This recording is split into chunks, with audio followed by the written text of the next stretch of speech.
Subscribe now and press the bell icon. Never miss an update.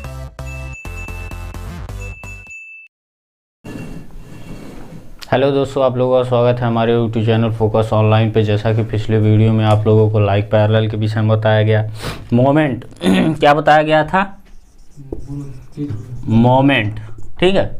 Moment आप लोगों को बताया गया, moment is equals to force into perpendicular distance, ठीक है, परपेंडिकुलर डिस्टेंस। भाई ये तो आप लोगों को मालूम है, यानी फोर्स ये है, परपेंडिकुलर डिस्टेंस ये है। मोमेंट के टाइप के विषय में बता दिया गया। उसके बाद पैरेलल फोर्स के विषय में थोड़ा सा ये बताया गया कि वेरिएंस थ्योरम। इसके बाद आप लोगों को क्या बताया गया था? Variance theorem.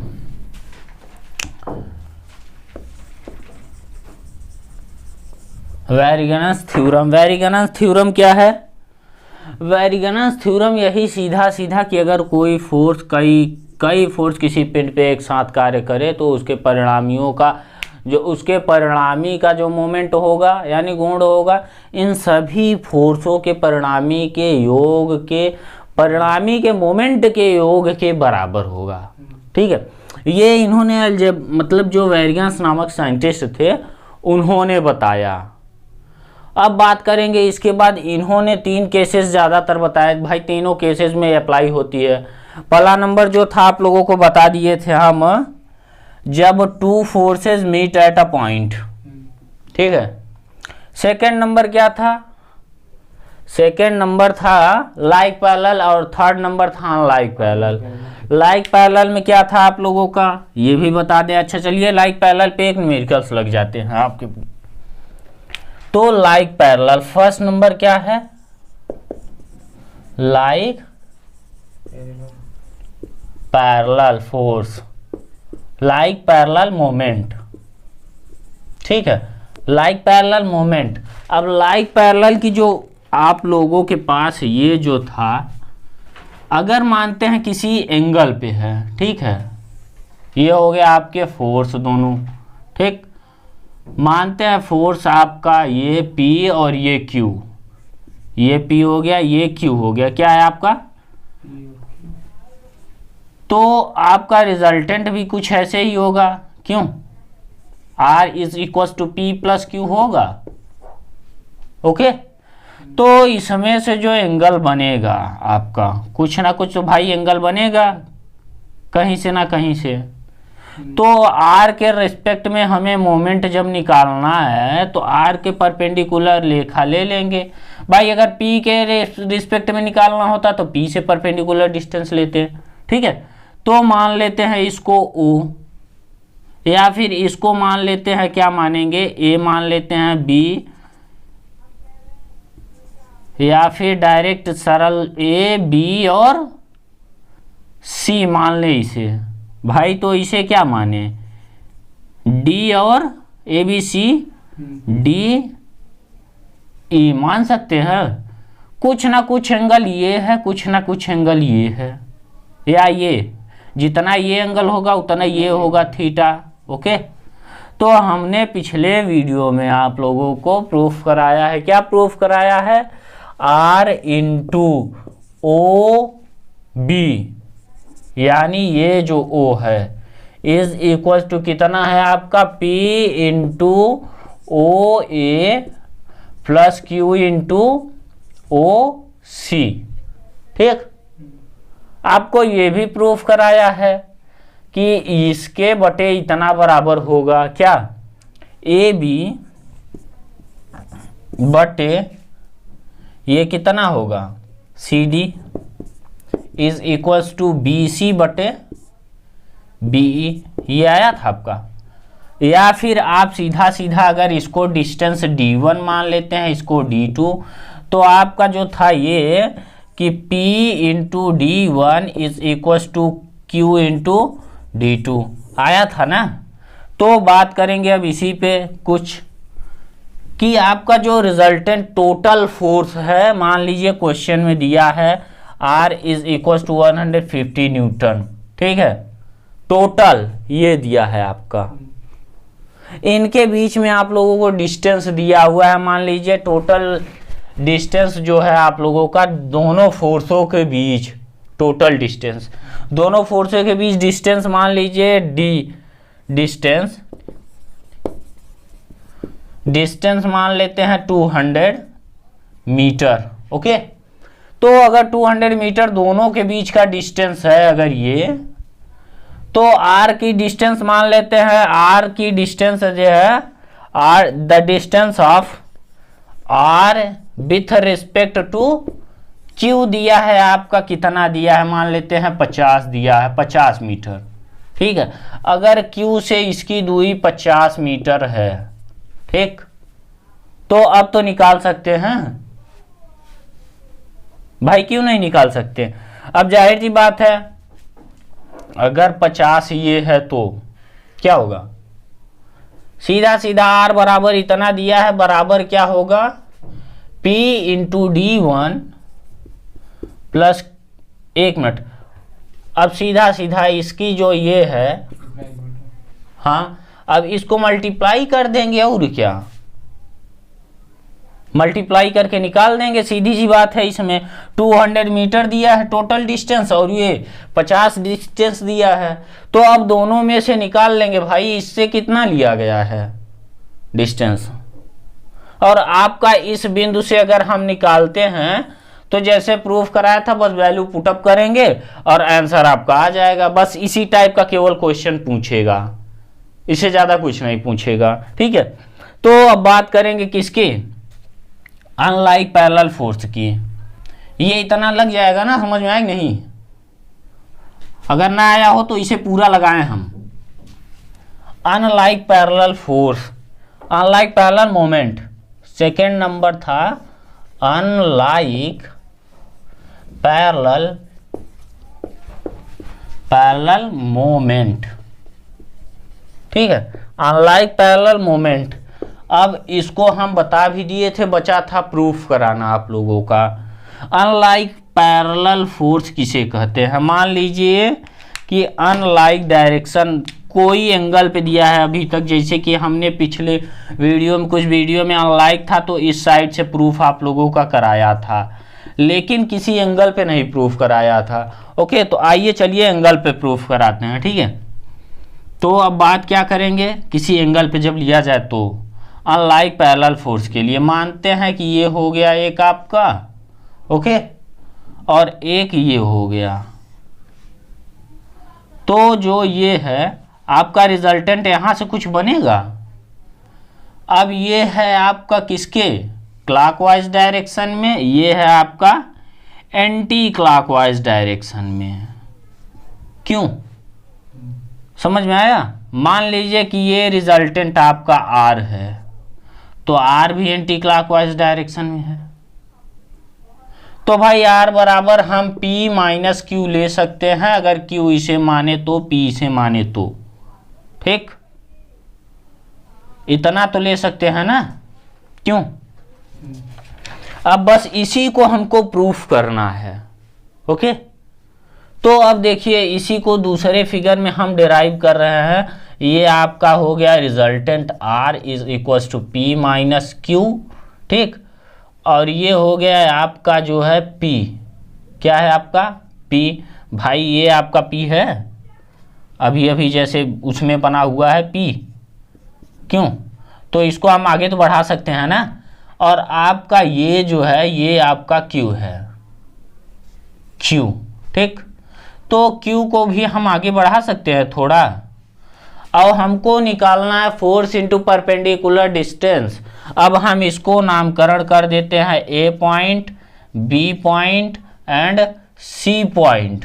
ओके, और हमको रिजल्टेंट से लेना है, तो रिजल्टेंट से परपेंडिकुलर डिस्टेंस हमने एक डाल दिया, कुछ ना कुछ यहाँ पे एंगल बना, थीटा हम मान लेते हैं इसे, और इसको मान लेते हैं m मान लिया, और इसको मान लिया हमने n। ओके, तो अब बात करेंगे, मान लीजिए इस पॉइंट को O, जहां से हमको मोमेंट चारों साइड से निकालना है। अगर मोमेंट ऑफ R निकालेंगे तो क्या होगा, R एक फोर्स है भाई, मोमेंट के लिए परपेंडिकुलर डिस्टेंस कुछ है यहाँ पे 0 है ना, तो आर के लिए 0 हो जाएगा। बस अब थोड़ा सा आगे बढ़ेंगे तो जाहिर सी बात है पूरा समझ में आने लगेगा। चलिए ठीक है, देखा जाता है। तो क्या होगा, मोमेंट अबाउट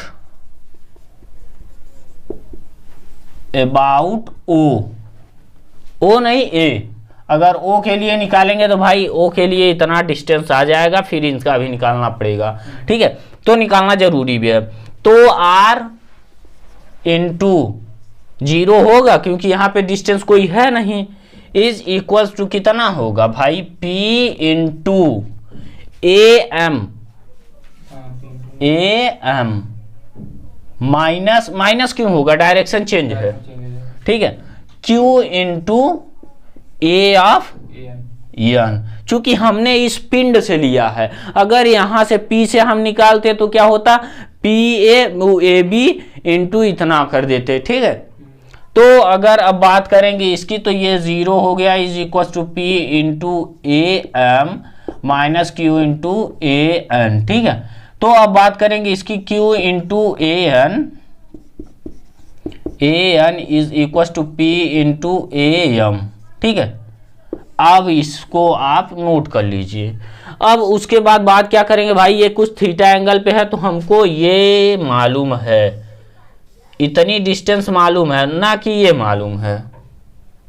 ठीक है, चूंकि हमको केवल दिया रहेगा फोर्सों के बीच में एंगल दिया रहेगा भाई, एंगल कुछ ना कुछ दिया रहेगा। ठीक है, और एंगल के बाद ये डिस्टेंस दिया रहेगा, या फिर लिखा रहेगा unlike parallel force with some angle, या फिर कुछ एंगल नहीं दिया होगा तो अनलाइक पैरेलल फोर्स लिखा होगा। ठीक है, तो हम इतना इतना डिस्टेंस मान लेते हैं। तो भाई इसके लिए क्या होगा, कॉस थीटा बराबर क्या होता है, आधार बटे कर्ण, तो A B divide by A M.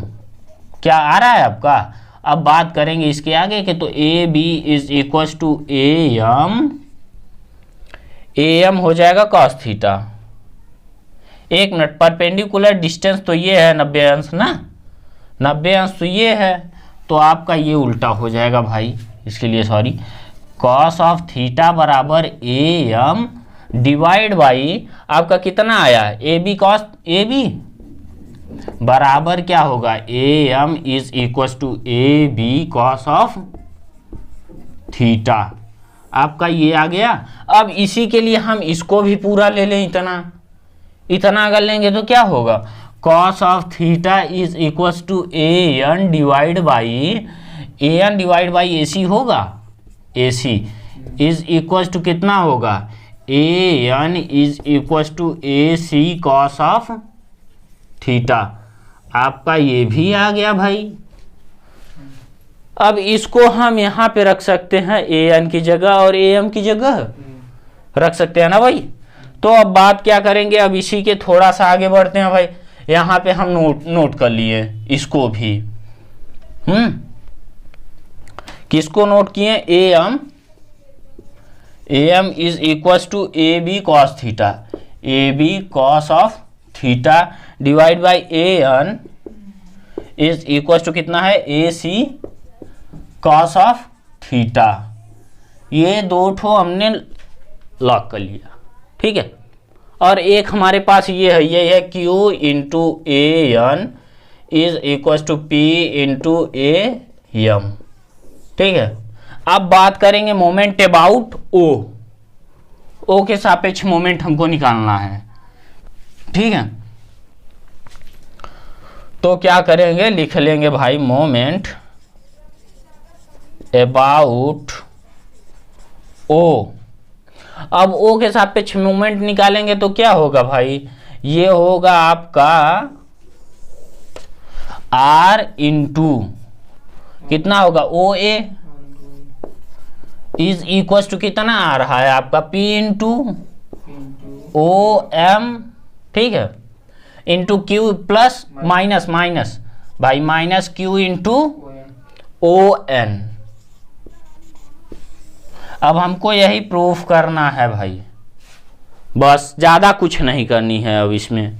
अब ओ एम के जगह क्या लिख सकते हैं भाई, यहाँ पे P इंटू ओ एम के जगह ओ ए, ठीक है, प्लस ए एम कर सकते हैं, P इंटू ए एम। ठीक, अब क्या करेंगे, minus Q into O N को क्या कर सकते हैं, ओ ए प्लस ए एन कर सकते हैं, Q into O A plus A N.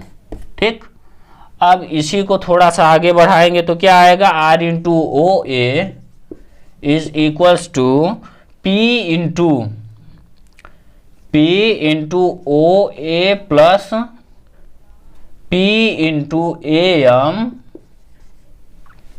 Minus Q into O A plus Q into A N. अब आप इसमें से कुछ देख रहे हैं, P into A M is equal to K into A N, P into A M is equal to Q into A N. अब इससे ये शायद कट जाएगा ना, तो बराबर ओ ए कॉमन करेंगे तो P माइनस क्यू, आपका आर एच एस आ गया। ठीक है, अगर मोमेंट आर के अबाउट में निकालते हैं तो इससे आपका क्या प्रूफ होता है, ये P is equal to Q minus A. ठीक है, अब अगर कोई डिस्टेंस दिया हो इन दोनों के बीच में, एज लाइक ए क्वेश्चन बोलते हैं। ठीक है, तो क्वेश्चन क्या होगा, एक मिनट बोल रहे हैं भाई। हाँ, find the magnitude of two unlike parallel force acting at the distance of 400 mm। ठीक है, डिस्टेंस ऑफ 400 mm यानी दोनों बलों की जो डिस्टेंस है, ये आपकी जो डिस्टेंस है 400 mm दिया है, यम। ठीक है, परपेंडिकुलर तो नहीं दिया, distance of 400 mm from each other, एक दूसरे। The resultant of these forces 80 newton, R is equal to 80 newton दिया है। ठीक है, and it acts at the distance of 160 mm, और ये जो है आपका 160 mm दिया है। ठीक है, आपका 160 mm दिया है। From the greater to the force, मतलब ये जो P से है आपके, तो टोटल डिस्टेंस कितना हुआ, अनलाइक पैरेलल फोर्स। ठीक है, अब टोटल डिस्टेंस कितना हुआ भाई, अगर टोटल डिस्टेंस देखा जाए तो 560 डिस्टेंस आया आप लोगों का। तो अब इसी में वैल्यू हमको रख देना है, P और Q की मान निकालनी है भाई।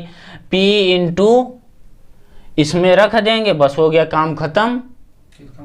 हाँ, रखना है, बस हो गया, और क्या।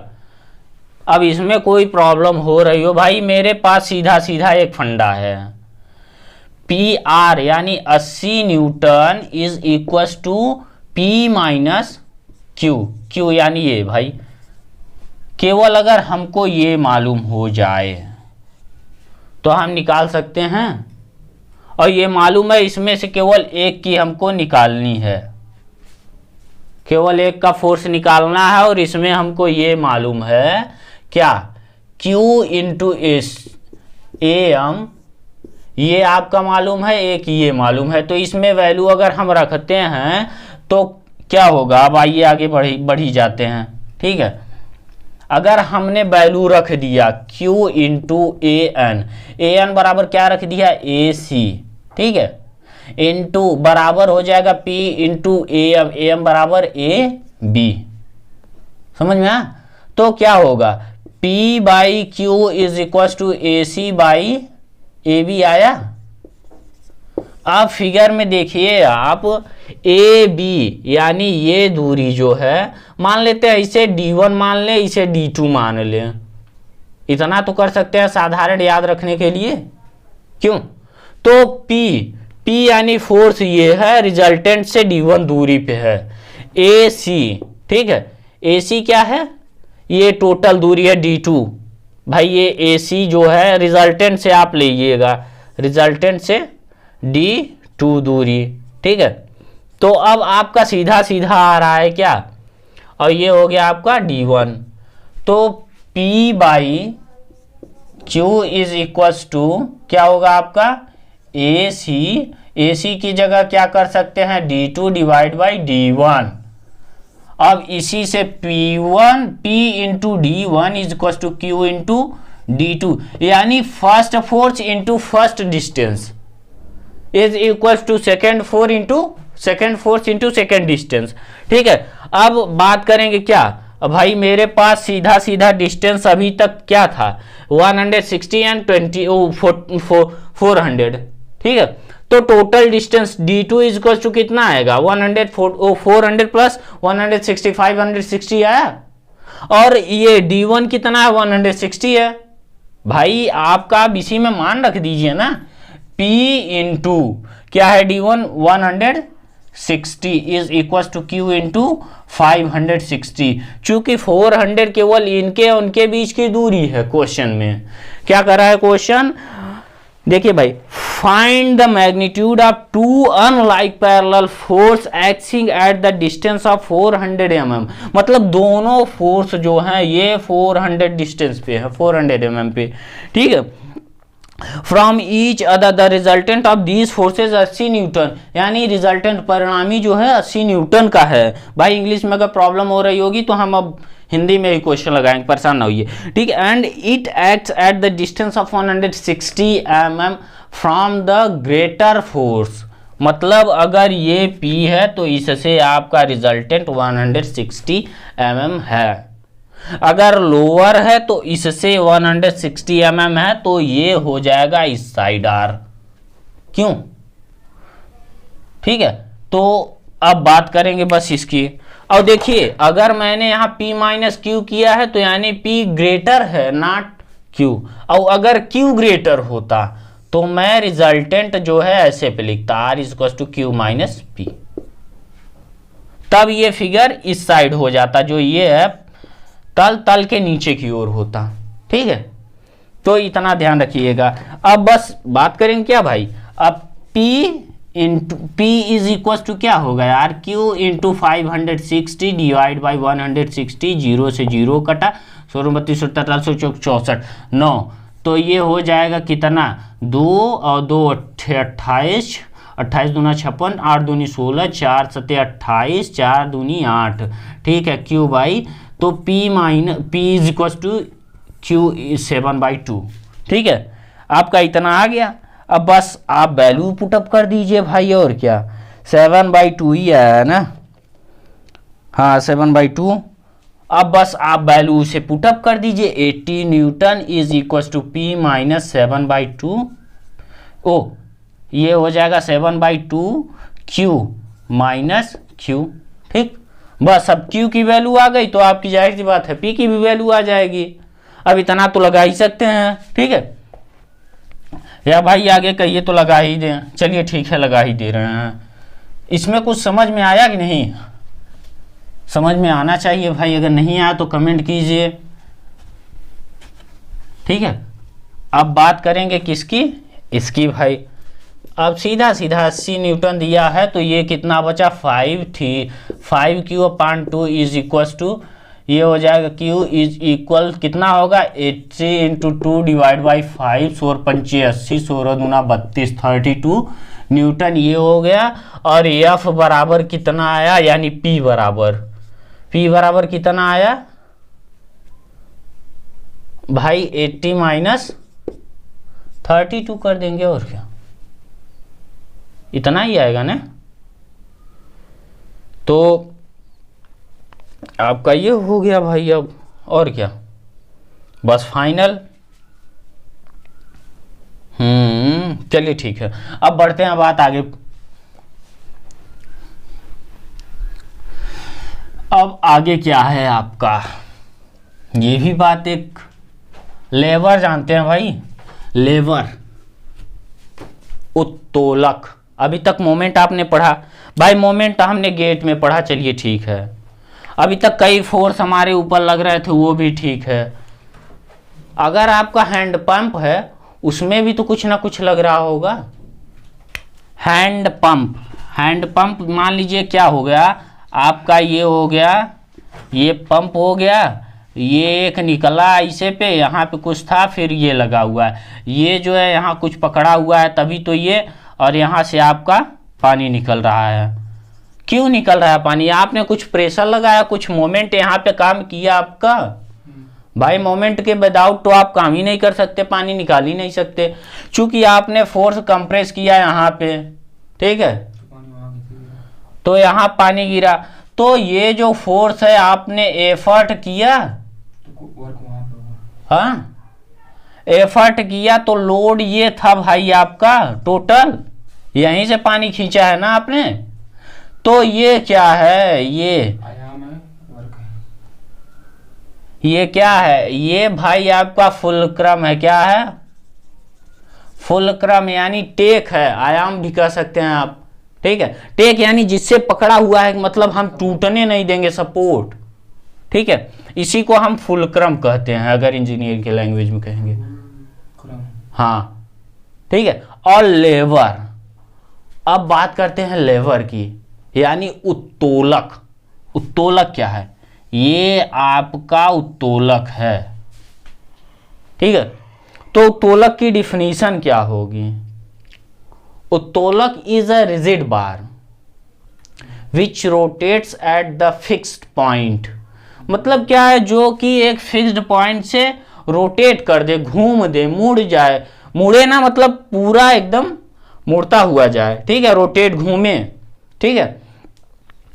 तो अब बात करेंगे इसके, एफर्ट आर्म ये है, लोड आर्म ये है, ठीक है। आपने तराजू देखा होगा भाई, तराजू ज्यादातर सभी देखे होंगे, ये है आपका, एक लगा है, ये है आपका, ठीक है, मानते हैं ये वेट है, ठीक है, और वेट क्या है, मान लीजिए इसी पे कोई एफर्ट किया गया है, कुछ रखा गया है, वाट रखा गया, तो ये डब्लू नीचे कार्य कर रहा है, ठीक है, और ये आपका क्या हो गया, ये हो गया फुलक्रम, तो ये क्या होगा, यही है आपका लेवर। रेलवे के जब पार्ट को उठाया जाता है तो आपका कुछ क्रेन ऐसे आपने देखा होगा, जो यहां से पकड़ के इस साइड से दाबता है, तो इस साइड ये बंधा हुआ होता है, ये उठ जाता है, क्यों, अगर ये ऐसे पे पहुंचा तो ये यहां पे पहुंचेगा, उठ जाएगा, क्रेन भाई आपका ऐसे ही ना उठाता है, तो कहां से उठाएगा जब उसके पास लेवर ही नहीं रहेगा, तो उत्तोलक अगर नहीं है वो, तो क्यों उठाएगा, कैसे उठाएगा, उसका कुछ ना कुछ तो नाम होगा, तो इसलिए एक नया आया भाई लेवर नाम, यानी उत्तोलक।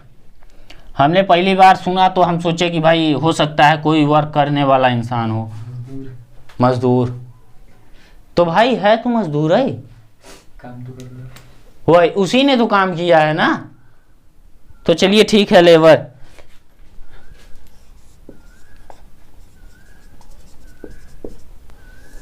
It is a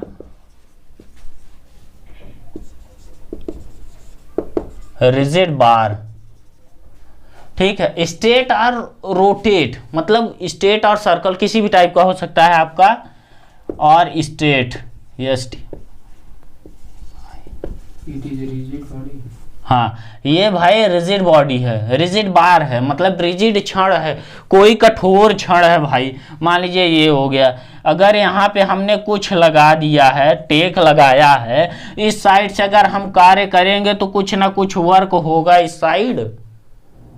अगर आपने चिमटा लिया तो बीच में दबाया रोटी पकड़ने के लिए, भाई ब्रेड पकड़ने के लिए आपने बीच में दबाया उसे, तो जो ये है आपका ये चिमटा जो है, यहां से आपने इस साइड से पकड़ा, दोनों साइड से, तभी तो यहां एफर्ट हुआ, कार्य हुआ।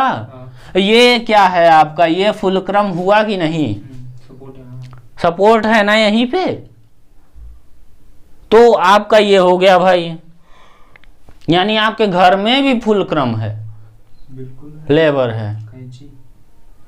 आपका जो कैंची है, कैंची भी है, वही काम कर रहा है, सरौता है भाई, जो काटने के लिए काम आता है, ठीक है। तो ये है आपका कैंची, मान लीजिए मैंने इस साइड से फोर्स लगाया, इस साइड कार्य हुआ, ये क्या है, ये भी आपका फुलक्रम है, ठीक है। Rigid bar which rotates, which about a fixed point,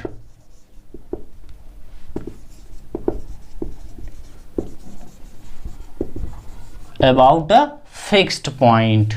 ठीक है, अब आपका लेवर हो गया, ये हिंदी में बता ही दिए, सब समझा ही दिए। ठीक, ये लेवर। अब लेबर जो है, लेबर मान लीजिए कि आपका इसे ले लिया हमने, एक कोई रॉड ले लिया है और ये मैंने वर्क किया यानी एफर्ट किया। ठीक है, और ये मेरा वर्क हो गया। ठीक है, W वर्क हो गया, ये हो गया मेरा फुल क्रम। तो इस साइड को और इस साइड के आर्म यानी भुजाओं को क्या कहा जाएगा भाई? Distance between fulcrum and effort is called effort arm. ठीक है, and distance between fulcrum and load is called load arm. Okay, तो अब बात करेंगे लोड आर्म, ये हो गया, और ये क्या है? Effort arm.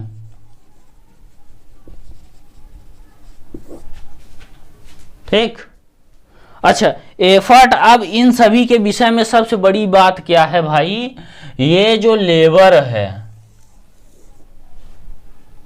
ठीक है, ये जो लेबर है आपका, फर्स्ट बार मतलब पहली बार जो है आर्किमिडीज ने खोजा था। वेरिगन्स ने तो बताया था कि भाई फोर्स लग रहे हैं तो मोमेंट होगा, लेकिन the researcher of the lever is Archimedes. ठीक है, आर्किमिडीज, इसे नोट कर लीजिए भाई, ऑब्जेक्टिव क्वेश्चन पूछ सकता है, बहुत ज्यादा तो नहीं लेकिन कुछ ना कुछ तो पूछ ही लेगा। ठीक है,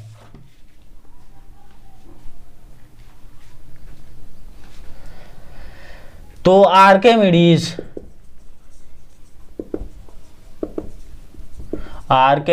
was the first man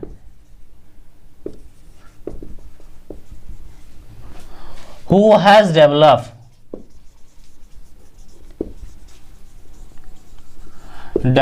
the principle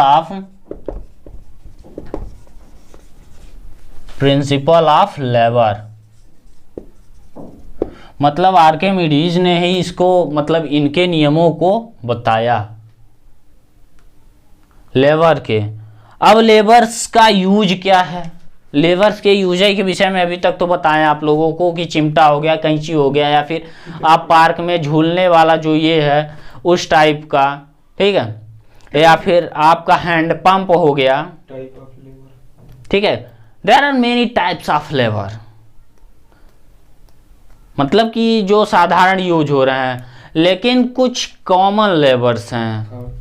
ठीक है, क्या कॉमन लेवर हैं?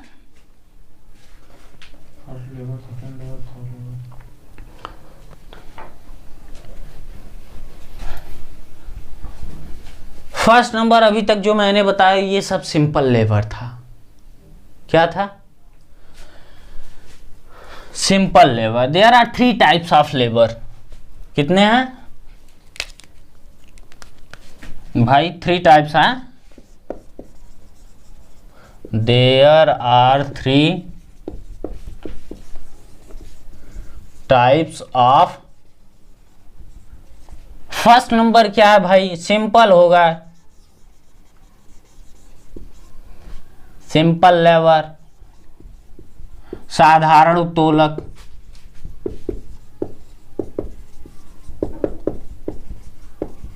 ठीक है, दूसरा क्या है? वेल क्रैंड लेवर। ठीक है,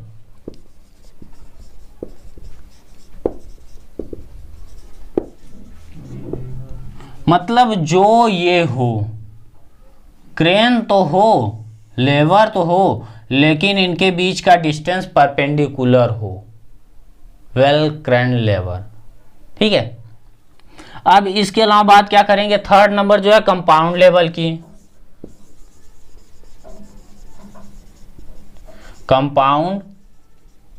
अब कंपाउंड लेवर से आप सोच रहे होंगे कंपाउंड यानी कई लेवर्स जब मिल जाएं। ठीक है, एज लाइक ये ले लीजिए, ये ले लीजिए, एक रॉड ले लीजिए। रेलवे के कई पार्ट्स में देखे होंगे आप, जब आपका इंजन स्टार्ट होता है तो ये जो है इस टाइप का गैस काफी दूरी तक सर्कल बना हुआ होता है एक रॉड की चाहिए, जो वो है चक्के हैं उसके थोड़ा सा बगल में देखेंगे तो आपकी बहुत लंबी चैन बनी रहेगी। वो क्या है, एक लेबर का कार्य कर रही है वो, ठीक है। तो ये है कंपाउंड लेबर, ठीक है।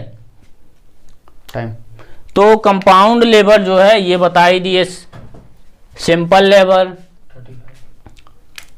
तो चलिए अब हम आप लोगों से अगले वीडियो मिलते हैं, इन सभी के डिफिनीशन, इन सभी के टाइप्स को लेकर आते हैं, आगे बढ़ते हैं। उसके बाद बहुत ज़्यादा कुछ है नहीं, बस थोड़ा सा और है, थोड़ा सा अभ्यास कीजिए, थोड़ा सा प्रयास कीजिए, तब अगले वीडियो मिलते हैं। ओके, तब तक के लिए subscribe now and press the bell icon. Never miss an update.